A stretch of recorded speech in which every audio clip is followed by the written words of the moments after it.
E vamos invocar a luz do Espírito Santo sobre cada um de nós, para que nos faça compreender, entender, guardar, assimilar, e sairmos hoje daqui dispostos a colocar em prática esta palavra. Amém. Meu amado, minha amada, desde ontem a gente começou a ver aí o relato da criação, o livro de Gênesis, assim, que bonito, né? Um Deus que vai criando, né? Deus cria, Deus no final, Deus viu que tudo era muito bom, criou o ser humano, colocou como o rei da criação, deu poder e autoridade sobre a criação para cuidar desse dom de Deus. Deus primeiro preparou tudo, a natureza, e depois colocou o ser humano para cuidar dela. Infelizmente depois entrou o pecado. Então, criação, a introdução do pecado manchando esta criação, e depois lá na frente a redenção, da criação à redenção com Jesus, para nos dar uma nova criação, né? Um novo paraíso, não mais desse mundo manchado, mas o paraíso no céu, que foi o que veio nos garantir, nos trazer, nos propor Jesus, desde que também nós possamos aderir ao seu projeto. O evangelho de hoje, minha gente, fala assim de algo que Jesus sempre teve muita resistência. Jesus era um homem muito calmo, muito sereno, muito sábio nas suas posturas, nas suas atitudes, mas tinha algo que Jesus não gostava, que o indignava e o irritava. Jesus perdia a paciência, Jesus perdia a estribeira, né? Diante do que? Da hipocrisia, né?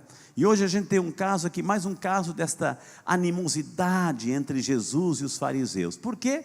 Os fariseus, aqueles assim que tinham tudo para entrar no reino dos céus, mediante essa comunhão, essa adesão ao projeto de Cristo, mas infelizmente eles se apegavam a tantas regrinhas, que eles mesmos iam construindo.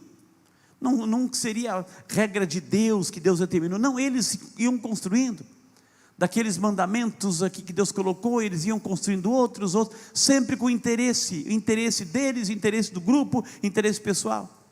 Isso gerava uma situação de hipocrisia tão grande, de distanciamento tão grande, de uma sujeira espiritual tão grande, que Jesus condenava. Hipócritas chamavam, hipócritas, falsos, né? Porque se apegavam e aqui até citam, né? Olha, por que os teus discípulos, perguntam para Jesus, por que os teus discípulos assim são diferentes? Eles são judeus, por que eles são diferentes? Por que não seguem a tradição dos antigos? Por que eles não lavam a mão desse jeito? Por que não pegam o copo desse jeito? Por que não fazem desse jeito? Porque a tradição disse isso. Mas tradição de quem, vai dizer Jesus? Quem que colocou essa tradição? Quem que trouxe essa tradição? Meu Pai do céu não foi, foram vocês. Então sigam vossas tradições e fiquem com vossas hipocrisias. O grande perigo disso tudo, minha gente, então o próprio Jesus, assim, voltando a essa questão da tradição, se vocês observam tantas essas tradições hipócritas de vocês, então por que vocês também não seguem à risca outras coisas? Por exemplo, o quarto mandamento, honrar pai e mãe, está lá na lei de Moisés, o quarto mandamento, honrar. Por que vocês não fazem isso? Ah, não, porque daí vocês vêm com essa questão de se eximir, de querer cuidar de um doente, querer cuidar de um idoso, querer cuidar de um pai e de uma mãe. Aí você, não, esse dinheiro que eu poderia cuidar de vocês, agora para mim já é corban. Corban era um ato de consagração de alguma coisa, que eles ofereciam a Deus, não que ofereciam a Deus no sentido positivo da coisa, eles queriam se eximir de uma realidade, então não, eu não posso gastar aqui porque isso aqui é de Deus. E aí esses hipócritas não ajudavam o pai, não ajudavam a mãe.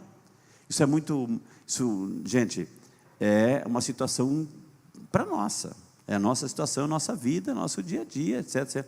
A gente envelhece, o que eu já escutei na conversa pessoal, o que eu já escutei em confissão aqui, né, de pais abandonados, de idosos abandonados, e não é que a família não tem condições, de repente não tem aquelas condições, mas tem 500 filhos, junta um pouquinho de cada um e vai cuidar do pai e da mãe.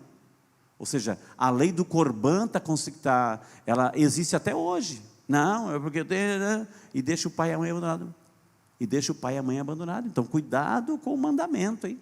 Cuidado com o mandamento. E às vezes, minha gente, o grande perigo é a gente se tornar uma pessoa religiosa, dizer que somos religiosos em algumas atitudes, em algumas práticas, até mesmo devocionais e convincentes, mas o coração está longe de Deus, como disse Jesus, vosso coração está longe de Deus. Povo ruim, povo hipócrita, povo mesquinho, povo egoísta, me honra com os lábios, são bons com os lábios, isso é um perigo, hein? Mas o coração está longe de Deus, vive uma hipocrisia, uma sujeira interior. É o grande chamado que Jesus está fazendo a cada um de nós. Cuidado com as nossas atitudes. Lá em Mateus capítulo 25, fala assim: quando o Senhor vier na sua glória, vai julgar, separar um outro.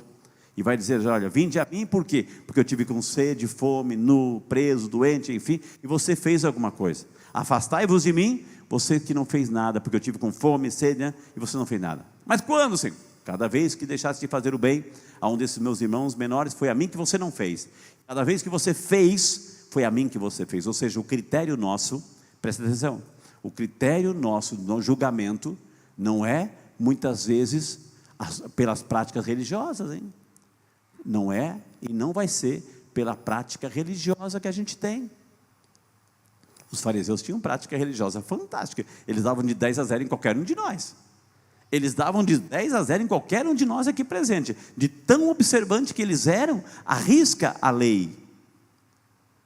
Mas o coração estava longe, havia um sepulcro caiado no interior, longe, louvavam com os lábios, mas o coração era uma miséria só. Então o critério não é religioso do nosso julgamento, não é um critério devocional, o critério da misericórdia. O critério vai ser o critério da misericórdia, o bem que eu faço, a caridade que eu exerço, né? A sensibilidade que eu tenho diante da dor do outro, do problema do outro. Então, minha gente, aqui Jesus, ele desmascara os fariseus hipócritas e manda um alerta para cada um de nós. Como é que eu exerço a minha espiritualidade? É de lábios? É somente uma devoção vazia? Ou aquilo que eu celebro, aquilo que eu rezo, aquilo que eu estou diante de Deus, o Santíssimo, do Sacramento, enfim, eu coloco em prática no meu dia a dia. Então, esse é um alerta que o Senhor hoje nos dá, para a gente, no dia a dia, construir esta criação que a gente ouviu na primeira leitura, do jeito que agrada a Deus. Amém?